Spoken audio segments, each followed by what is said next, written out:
Could randomness be pulling the strings behind your greatest achievements?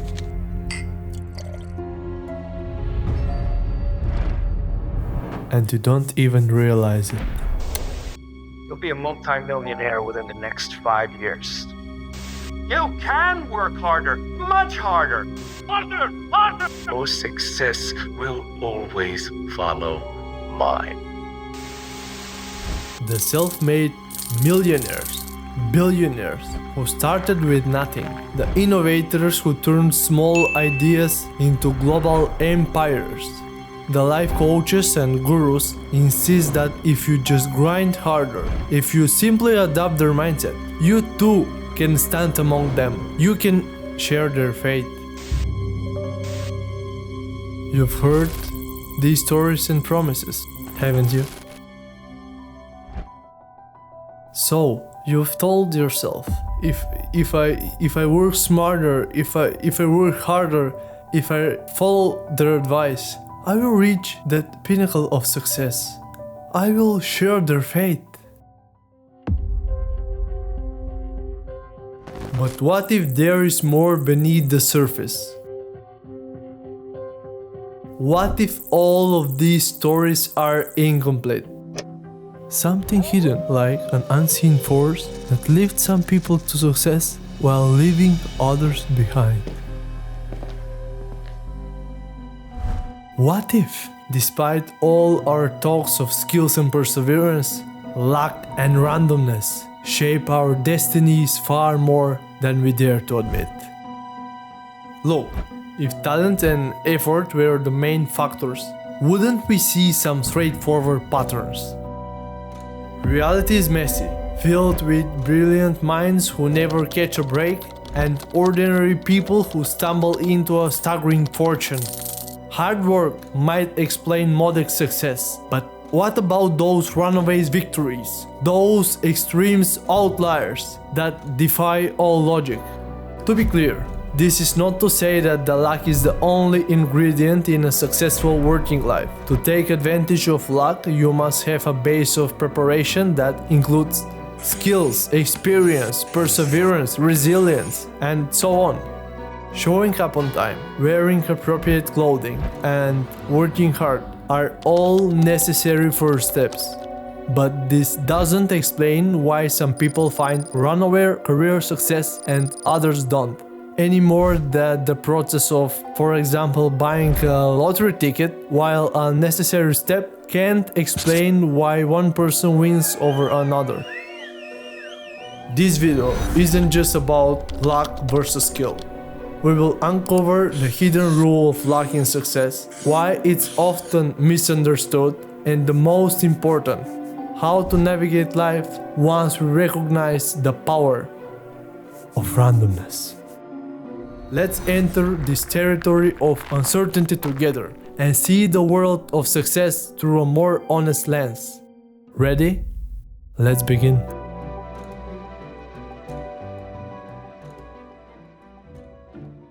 Let's consider a young investor named Carlos. He is new to the stock market, stepping in during a time when almost everything is on the rise. A strong bull run where share prices steadily climb, driven by optimism and easy money. Carlos isn't a seasoned analyst. He doesn't pore over balance sheets or build complex models. Instead, he picks a handful of trendy tech stocks, a couple of promising healthcare firms he read about online, and a construction company a friend mentioned. His choices come from gut feeling and social media hype, not from careful research or long-term vision. Over the next several months, the market continued to grow. Almost every sector benefits from favorable economic winds. One by one, Carlos's arbitrary picks quadruple in value. His portfolio skyrockets, outpacing even some professional investors who deliberately took more conservative approaches. When Carlos shares his results online, people praise his skill, admire his strategy, and treat him as if he's a genius in the market. Carlos himself started believing that he has a special knack for picking winners. To onlookers, he is a young genius who beat the pros at their own game. But let's be honest, Carlos' success hinged not on unique talent or intricate planning, but on luck. The booming market lifted nearly all stocks and a few random picks simply soared higher than others. He entered at the right time when enthusiasm was already pushing prices up. Had circumstances been different, if the market had crashed or if his random choices hadn't matched the latest trends, Carlos might have looked like any other novice investor, struggling quietly in the background. This is the illusion of skill versus the role of luck. When we see someone achieving extraordinary results, we often rush to credit their brilliance and hard work. In reality, chance events, favorable timing, lucky encounters, economic tailwind can elevate one individual into the spotlight and make them seem far more skilled than they really are. Now, you might be wondering, if luck plays such a significant role, why do we so often cling to the idea that skill alone explains success? Part of that reason lies in what we focus on and what we fail to see. We celebrate winners like Carlos, broadcast their stories and learn from their methods, never pausing to consider the countless equally skilled people who didn't catch a break and never rose to fame. Let's take a closer look at how this selective attention, called survivorship bias, shapes our perceptions. A question. Have you ever paused to consider who keeps telling you that success is all about skill and hard work? It's usually the top winners, people who at some point found themselves in a fortunate environment or catch a lucky break. But why does that matter? By focusing on these survivors, you end up believing their path is the whole story. You learn from their methods, assume anyone who tries hard enough will get the same results, and forget the countless others who tried just as hard but never talk of. They remain invisible. Their stories are untold. That's survivorship bias. Putting winners under a magnifying glass and forgetting everyone else in the shadows. A classic example comes from World War II. Engineers wanted to reinforce planes based on where they saw the most bullet holes on it. Seemed logical, those areas clearly took damage. But a statistician named Abraham Watt pointed out that the real danger lay in the spots where hits prevented plane from returning at all. By focusing only on survivors, they come to the wrong conclusion. Yeah, in much the same way, when we see people like Carlos, we are seeing the returning planes. We look at people who made it back, the successes, and analyze their bullet holes, never considering those who failed and disappeared from view. We see only the survivors, drawing skewed conclusions about how they got there. Also remember that survivorship bias doesn't just apply to military planes or investors. It distorts our perceptions everywhere, from startups perceived as overnight sensation to online influencers who crack the code. By recognizing this bias, we gain a clearer view, which is crucial for a more honest understanding of how the world really works. So, whenever you read about an incredible triumph, ask yourself, who else might have tried the same path but failed quietly, out of sight? Now you might be asking, if I'm already blind to those who never make it, what other blind spot does my mind create? That's where other cognitive biases come in. Mental shortcuts that shape the way you see randomness, cause effects, and success itself. Let's look at how these systematic errors can mislead you. often without you even realizing it. Narrative fallacy. Three friends open a shop called Craftedness to sell local artisans, pottery, paintings, and home decor. They have a basic website, post on social media once in a while, and mostly rely on friends and family to spread the word. At first, only few people buy anything. Then, one night later, a popular home decor blogger stumbles on Craftedness while searching for unique ceramic pieces. He is impressed, writes a blog post titled Hidden Gems for Interior Decor, and suddenly Craftedness is full with visitors. Social media buzz takes off, and soon a major design magazine picks up the story. Almost overnight, anyone calls the founders visionaries who nailed the handmade decor trend. Article says that they perfectly planned their success, but in reality, their big break came from pure luck. If the blogger had never found them, Craftedness might have stayed unknown. That's the narrative fallacy, the human tendency to create a story or explanation for any event, even when the story or explanation has no basis in fact. Once success arrives, people rewrite every small detail into a grand inevitable plan, ignoring the random discovery that truly sparked the overnight success. The more you look into it, the more you will notice how easily you piece together random information to create a simple success story. That's why it's important to remember that real life isn't always a straightforward story, and luck and randomness can play a big part. Hindsight bias. I knew I should have bought Bitcoin back in 2016. I predicted who would win the election all along.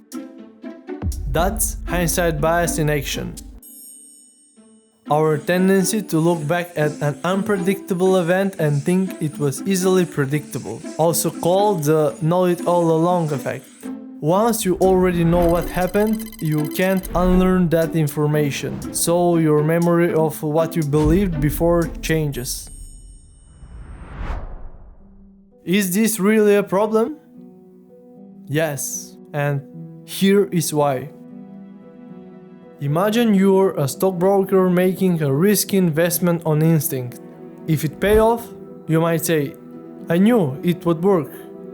If it flopped, you might tell yourself, I knew it was too risky. In both cases, it seems you knew the outcome all along, even though you didn't.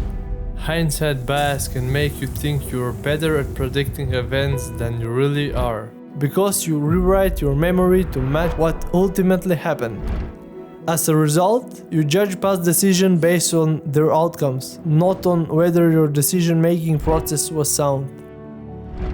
Here arises a question: how to manage hindsight bias? The outcome of the decision is not what we can use as a metric to measure the correctness of a decision.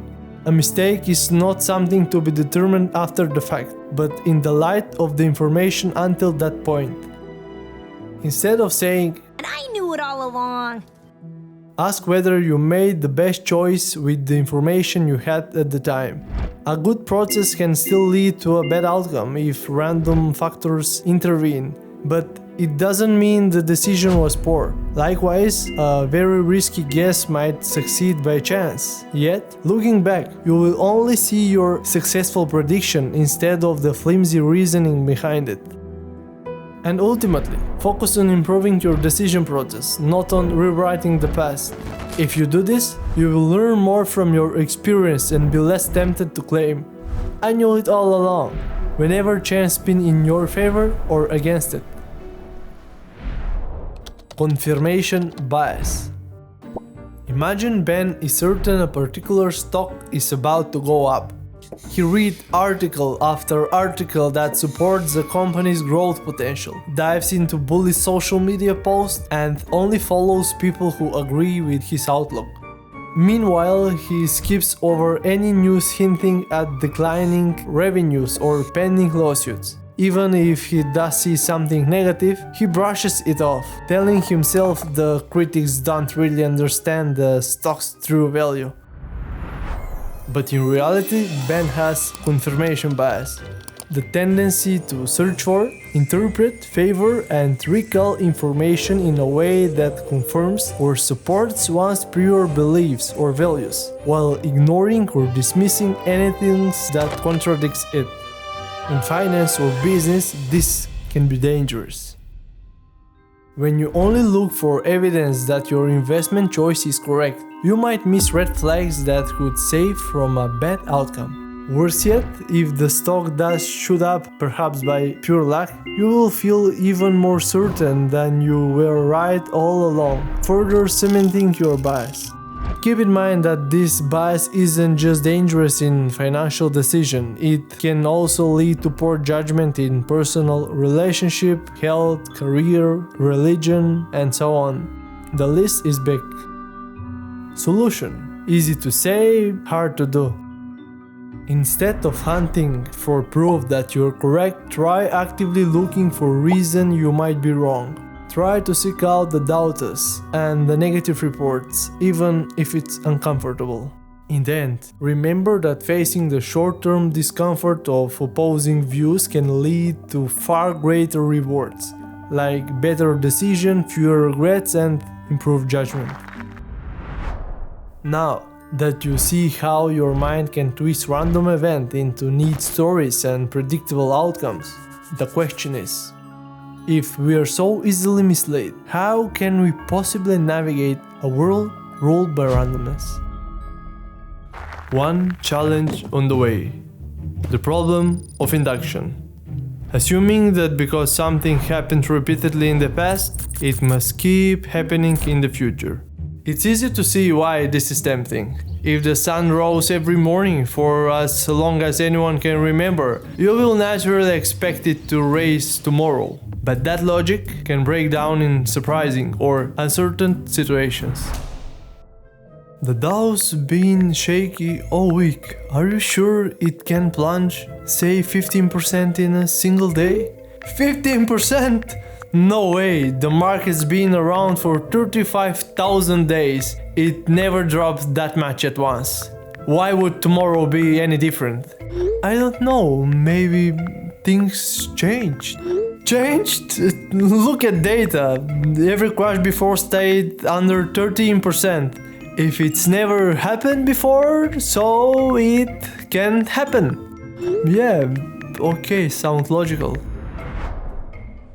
Tomorrow, October 19, 1987. The Black Monday. The stock market dropped 22.6% in a single day. The problem is you're using induction to justify induction. Why the future will behave like the past? It's always held true in the past. Why it will continue? Because the future will behave like the past. A classic circular reasoning. Just because something held true yesterday or 1,000 yesterdays doesn't mean it will tomorrow. When randomness rules, rare and unpredictable events can redefine what you think you know.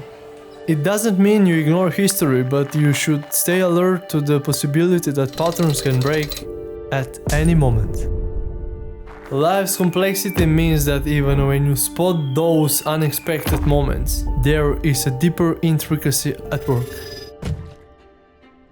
Small changes can trigger massive outcomes, and sometimes big effort yields only a tickle of result, illustrating just how nonlinear life can be. Closely tied to nonlinearity is asymmetry, where a few rare events can define your entire reality. A single win or lose can overshadow everything else in your life. Given the pervasive influence of nonlinearity and asymmetry, how then we can weigh the odds in such unpredictable environments? Imagine a stock with a 90% chance of going down and 10% chance of going up. Would you buy it? Most people decide based on probability alone. If it's more likely to drop, they might avoid it or even short it. But probability by itself is misleading. Now let's add the missing piece. The stock has a 90% chance of dropping 10%, but a 10% chance of soaring 220%. Suddenly, it looks very different. This is where expected value comes in, blending probability with magnitude. The math is simple. 90%, the probability of going down, multiplied by minus 10%, the outcome of going down equal minus 9%. 10%, the probability of going up, multiplied by plus 220%, the outcome of going up equal plus 22%. Add them up and you get plus 13%. That's your average of expected return. By focusing on probability alone, you would miss out the upside sheer magnitude. With expected value, you capture both how often something happens and how big the payoff is when it does. This idea of expected value shows up even outside finance. Think of Pascal's wager. Blaise Pascal saw believing in God as the ultimate high-stakes bet. God might exist or might not, and the reason alone can conclusively prove either. So you must choose with extreme uncertainty, to believe or not to believe. There are 4 options. First, don't believe in God and He doesn't exist. Here you don't gain much, either just the convenience of living without religious obligations. Expected value plus a finite amount. Second, believe in God, but He doesn't exist. Here you lose very little. Maybe some time spent in worship or a bit of lifestyle adjustment. Expected value minus a finite amount. Third, believe in God and He exists. Here you gain infinite reward. Heaven. Expected value plus infinity. And fourth, don't believe in God, but He does exist. Here you risk infinite punishment. Hell. Expected value minus infinity. Therefore, according to Pascal, for human is ideally to believe in God, even if you think God's existence is unlikely. With the infinite payoff or infinite penalty, only a fool will bet against his existence. And faced with incomplete information, Pascal concluded we should choose the option with the bigger expected value. But wait, things aren't as simple as they seem. Knowing the expected value alone is not sufficient to understand the true risk of an event or strategy. In many real-world scenarios, outcomes don't follow a neat bell curve. Instead, they are skewed. Positively skewed.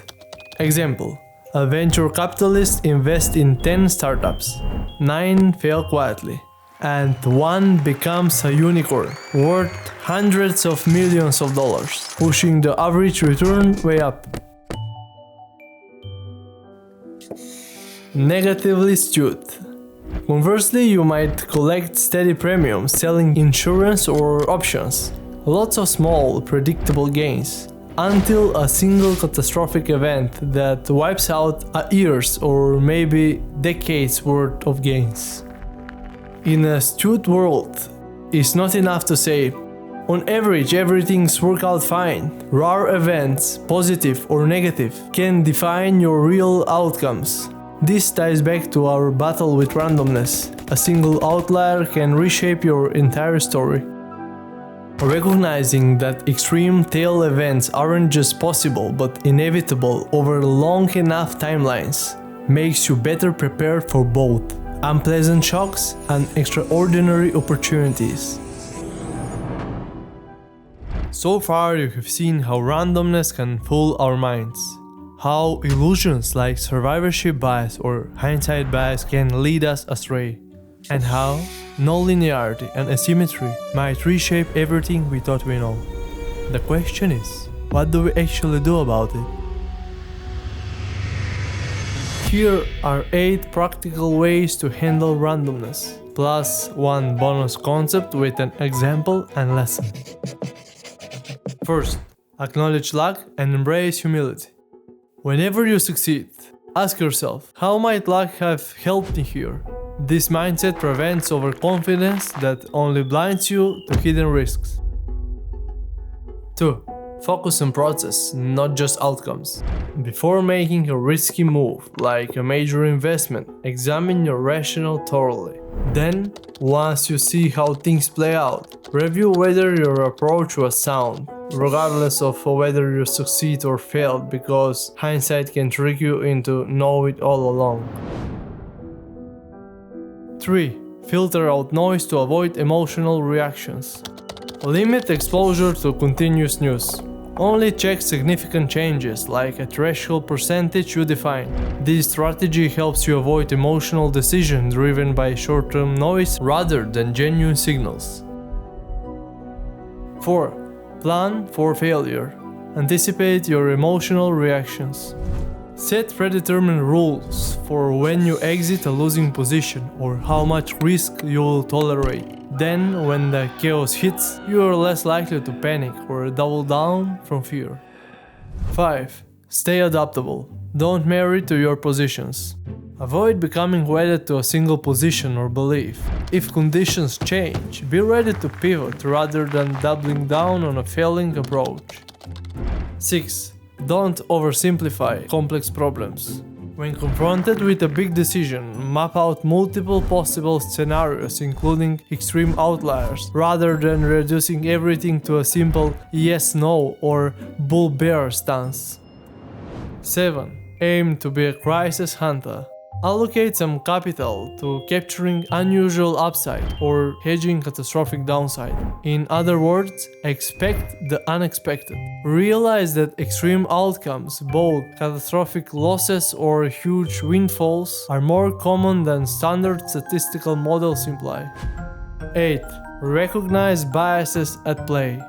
Survivorship bias. Remember, we mainly see winner story, ignoring the masses who failed. Confirmation bias. Don't look only for information that support your beliefs. Actively seek critics. Narrative fallacy. Avoid creating simplified stories from complex or random events. Hindsight bias. Avoid thinking, I knew it all along after something unexpected occurs. The bonus. Alternative history. One cannot judge a performance in any given field, war, politics, medicine, investment, by the result, but by the cost of the alternative, if history played out in a different way. Consider an extreme scenario, Russian roulette. Survive and you pocket $1 million. At first glance, the outcomes looks fantastic, but only if you happen to see the lucky result. You might survive 5 spins and become a millionaire, but in one alternative history, you will be dead on the very next trigger pull. When we weigh decisions, the unseen what-ifs can be just as real as the result we end up with. Therefore, don't judge by outcome you see. Alternative outcomes must always be taken into consideration. This video, inspired by Fooled by Randomness, only scratched the surface. If you sense that hidden tail event, non-linear jumps, or unknown unknowns might rule our world more than we care to admit, just wait. Further insight lie ahead, scattered to the next books into the Incerto series from Nassim Taleb. We will uncover how unexpected events can rewrite history overnight. Discover ways to not just survive chaos, but gain from it. Recognize and escape the self-imposed mental constraints that limit us, and explore the ethics of bearing risk. Who truly has skin in the game and who might be fooling us? If you want to dive deeper, truly understand how randomness can shape success, failures, and luck, I can't recommend enough. Read Fooled by Randomness, then reread it. Come back to it every few years, because this isn't just a casual read, it's a book to study. I personally plan to revisit those pages throughout my life. Each experience, each new random shock makes those lessons shaper, and fooled by randomness is just one part of a broader tapestry. Incerto. The Black Swan, Anti-Fragile, The Bet of Procrustes, and Skin in the Game will take you deeper into the wild interplay of luck, risk, ethics, and beyond. Thank you for watching my very first video on Fooled by Randomness. If you found it helpful, give it a like, and if you enjoy this kind of content, subscribe to the channel to be notified about new videos. Also, I would love to hear your thoughts or questions in the comments below. And remember, randomness is everywhere and you can't cancel it, but you can learn to navigate it with awareness, humility, and courage. Thanks again for watching. See you soon.